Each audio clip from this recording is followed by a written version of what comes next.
Hi friends, in this particular episode of understanding the techniques and methods of film editing, we would discuss about the methods of seamless cutting or seamless editing. By the word seamless, we mean when a thing flows from one to the other, or to say specifically in terms of film editing, when a shot flows from one to the other. Film editors all around the world have tried to make the edit as seamless as possible so that the audience don't understand that there was a cut in between. If we see a typical sequence, we'll see a lot of action happening. A person running, a person falling, and all these things go on happening.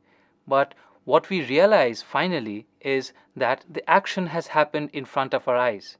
What we didn't understand is that there were a number of cuts that were used to make the action as a single continuous action.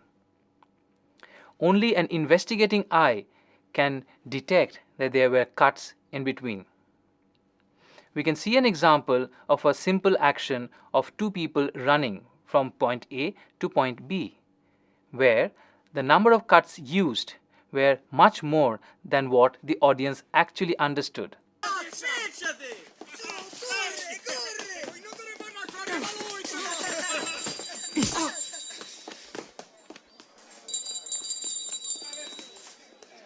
In seamless editing, the film editor is guided by a number of principles with which he can easily handle what he is trying to narrate.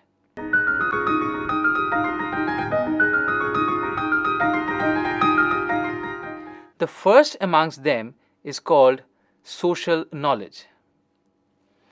What do we mean by social knowledge? Social knowledge is something that we experience all the time. Things that we see around us, our experience and interaction in our day-to-day lives. We walk, we interact, we talk to people, we see a sun go up, we see a sunset. All these things are part of social knowledge. When we are watching a film, we tend to get involved with the film, with the story, psychologically. So we feel the film. In a way, we laugh, cry, feel sad, and also participate as the film proceeds. You must have seen something like participating in a game that is happening in films, but you are nowhere near the story. But this happens only in cinema. Let me give you an example. If you are coming to college, then you have to wake up, you have to get ready at your home, you have to take a bus, or you have to walk down, and then you enter your college, you go up the staircase, and then you reach your teacher. This must have been at least a 45 minutes work. But when I'm filming this, I won't use a 45-minute sequence. I would rather use 2-3 shots, one after the other. One at your house, where you are getting ready. Second one, maybe on a bus. And the third one, maybe on the staircase till you reach your teacher and your classroom. Who is filling up the gap in between? This is social knowledge. I also have the same experience of leaving our house and going to college, entering a gate, going up the staircase and meeting somebody. So when I'm narrating this story or when I'm filming this, I do not need to go through the entire process all over again. If I do so, that would be a very boring film. But in the same example, if something unusual happens in between, maybe you met somebody who is not from this world. Maybe you met with an accident. Anything can happen. In that case, the story comes back to real time. Because this is something that is not given by the social knowledge of the audience. This is where cinema excels, and this is where the cinema plays with time and space, especially with time.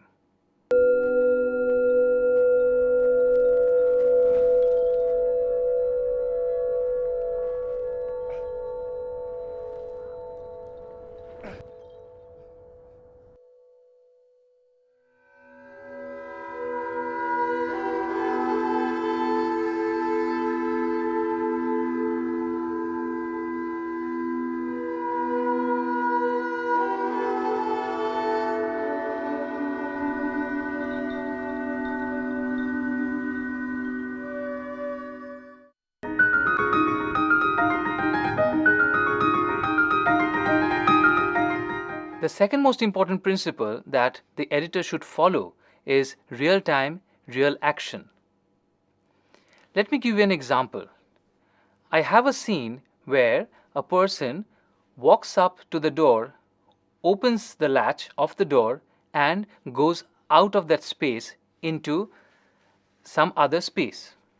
So I have to film this action. If I want to do so, I have to take one shot where I place the character with respect to the surroundings. That is, I have the shot of a room where I have the character who is walking towards the door. The next shot, if I analyze the line, it says a person is walking towards the door and he opens the door. So the first part of the sentence, the person is walking towards the door, is given by the first shot or the establishing shot.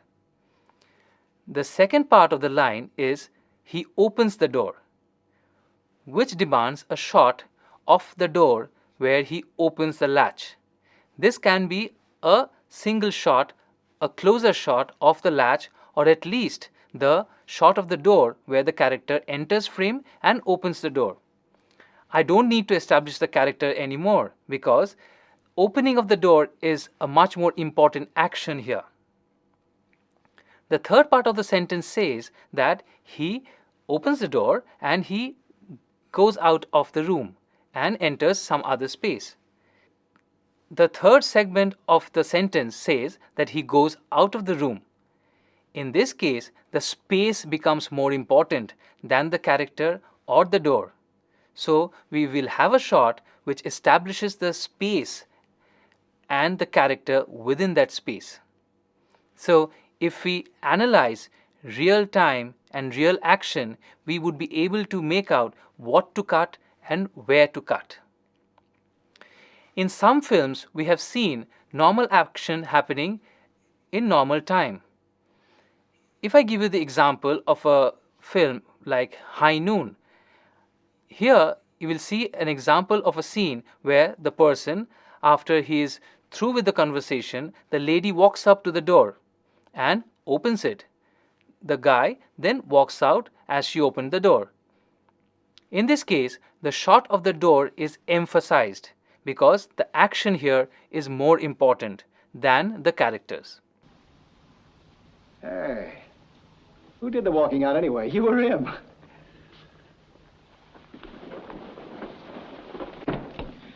Get out, Harvey. I might just do that. Then do it. You don't mean that. Try me. You're going to talk different when Frank Miller gets here. You might want somebody around you then when you try and explain to him about Kane. I can take care of myself. Sure. Only from what I've heard, you might not be so pretty when he gets through with you.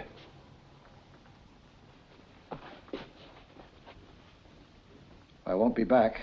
Good.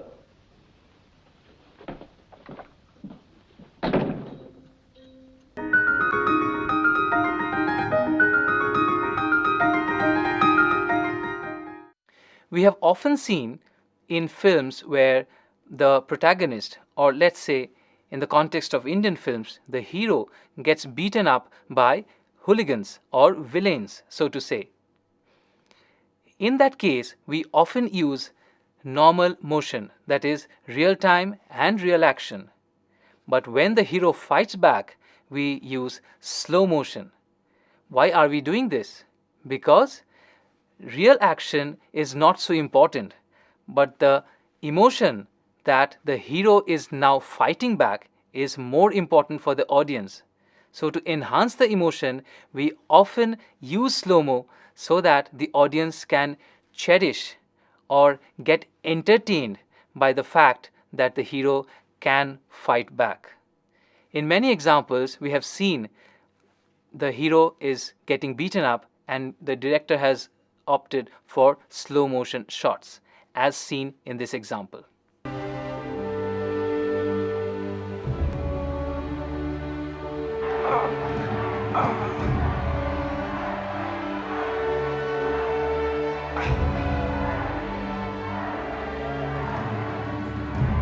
Merci, man. Merci. Jesus, merci.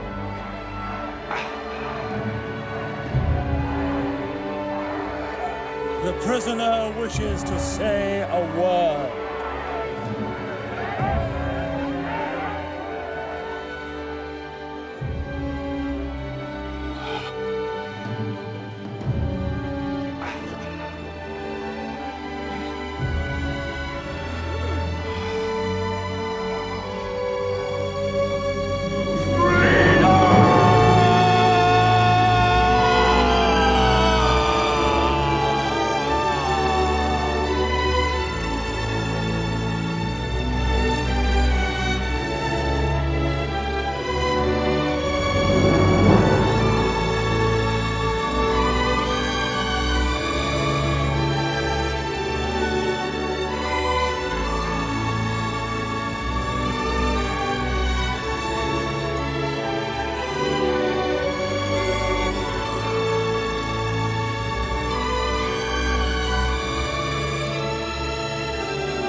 The third most important thing that the editor should know is matching on action.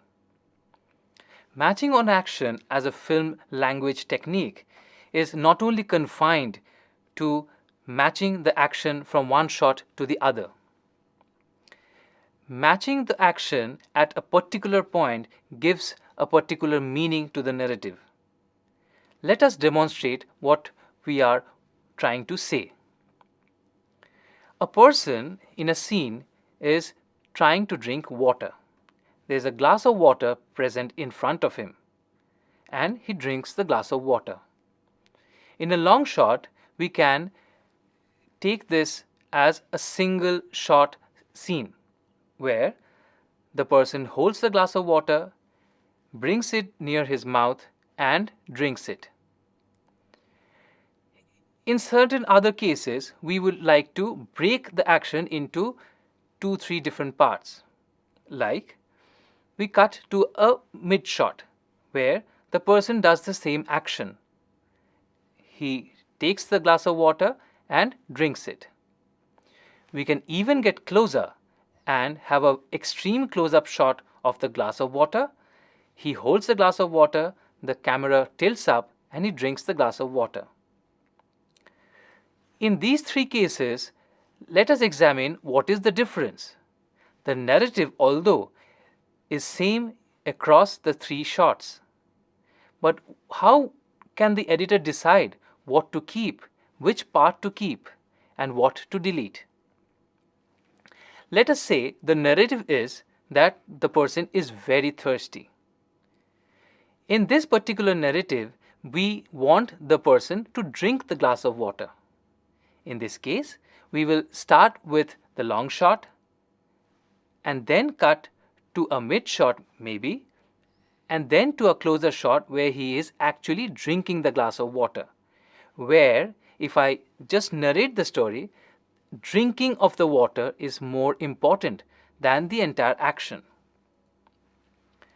Let's say in the second case, I have a narrative where I have a poison in the glass of water. In this case, let us assume 2 different situations. One, the person who is drinking the glass of water is not aware of it, and secondly, he is aware of it. What happens in the first case? In the first case, the audience knows that there is poison in the glass of water, although the character who is drinking it doesn't know that there is poison in the glass of water. So, in the long shot, he will hold the glass, bring it towards his mouth, and then drink it. The drinking part of the entire scene would be extreme close-up, because the emotion lies in the extreme close shot where he is actually drinking poison. The audience is tensed. They are speculating what's going to happen next. In the second case, where the person is aware that there is poison, what is going to be the set of shots? In this particular narrative, we will start with a close shot because the person knows that there is poison in it. So the action that he is simply holding the glass of water is much more important. So we'll have it on a close shot. Then he will take it to his mouth and then drink the glass of water. This is suicide. So we can actually end the sequence in a long shot because the audience knows what is going to happen. The character also knows what is going to happen. So the action no longer is important. The action of holding the glass was much more important than his drinking of the water. So matching on action, as we see in this example, is important, but it is also important what the narrative is actually trying to portray. So the cuts are defined by the narrative of the scene and not the action.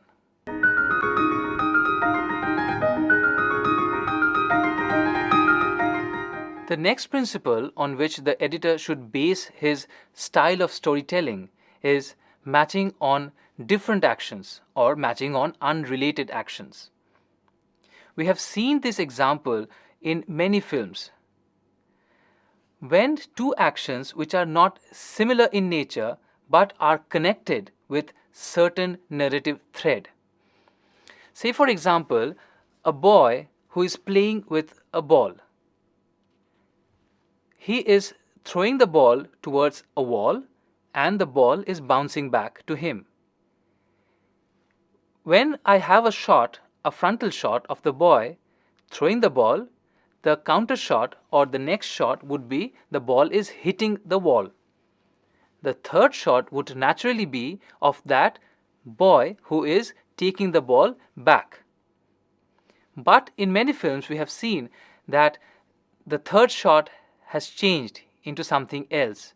Like the third shot may be the shot of a person 20 years later, which immediately narrates the story that 20 years have passed in between. This is a technique that has been followed in many films. Let us give you an example from the film Cinema Paradiso. In this film, we can look at a sequence where the old projectionist, who is now blind, starts feeling the face of the young boy. As we have shot of the old man, the old projectionist, we have the shot of the counter shot of the boy. And we have the hand of the old projectionist on the face of this guy. Altre cose. Più importante. Sicuro, più importante. The third shot is of the man again, and the next shot is of the shot of a grown-up man. The hand is still there. So this is matching on action, but it's actually being utilized as a time-lapse sequence. This is very interesting editing, and it has been appreciated by many across the cinema world.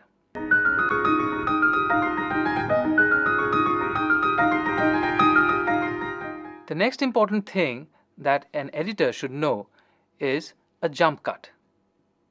A jump cut is not a seamless cut. A jump cut is defined as a cut which is made within a shot. That is, it's a continuous shot and we cut the shot into pieces and we splice them together. A jump cut is visible as a cut. But why is jump cut necessary? Or why is it so appealing? With the film Breathless by Jean-Luc Godard, jump cut became a pattern or a style that was used in films. Jump cuts are still used in many films. Godard said that it was indispensable for him to use jump cuts because he couldn't take the counter shots. Jump cuts were used in the famous restaurant sequence in Jean-Luc Godard's Breathless, where we see the dialogues coming from the character from one angle only, and the dialogues are cut in between.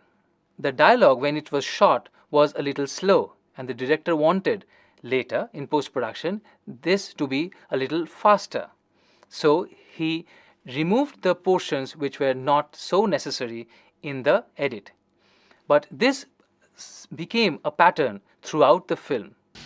I don't know if I'm unhappy because I'm not free, or if I'm not free because I'm unhappy. Il m'est arrivé une histoire. Je vais vous la raconter. Ça vous changera les idées. C'est une fille que je connais depuis 2 ans. Tout à coup, il y a 3 jours, je me suis dit, je vais lui dire qu'on devrait coucher ensemble. Je n'y avais jamais pensé avant. Alors je lui donne rendez-vous, on déjeune ensemble. Je voulais lui dire, voilà, on est bons amis, je trouve qu'on devrait coucher ensemble. Pour voir, comme ça. Et je ne sais pas. Ça m'est complètement sorti de la tête. On s'est séparés. Brusquement, j'y ai repensé. Tout de suite, je lui ai envoyé un pneumatique où je lui disais que j'avais complètement oublié de lui dire qu'on devrait coucher ensemble. 3 heures après, je reçois un pneumatique d'elle. In another sequence where a girl is in the car and we see the girl talking to the other guy, we have seen the use of jump cuts. Jump cuts, first of all, makes the film look crispier because we only see what is necessary in the film and we do not wait for unnecessary continuity till the dialogue point is approached. In the particular car sequence, if we analyze the sequence, we'll see even the shots are cut in between when the girl is not at all talking. So it was definitely established as a pattern and the cuts were not accidental, it was deliberate. Regarde une Talbot, elle est belle, 2,5 litres. Tu es un garçon. Quoi? Je ne sais pas. Patricia, regarde-moi. C'est interdit d'aller voir ce type.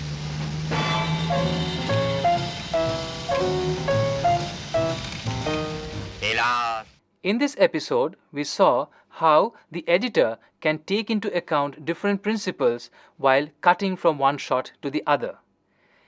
In the next episode, we'll see what are the rules that the editor should follow while cutting from one shot to the other in terms of space and directionality.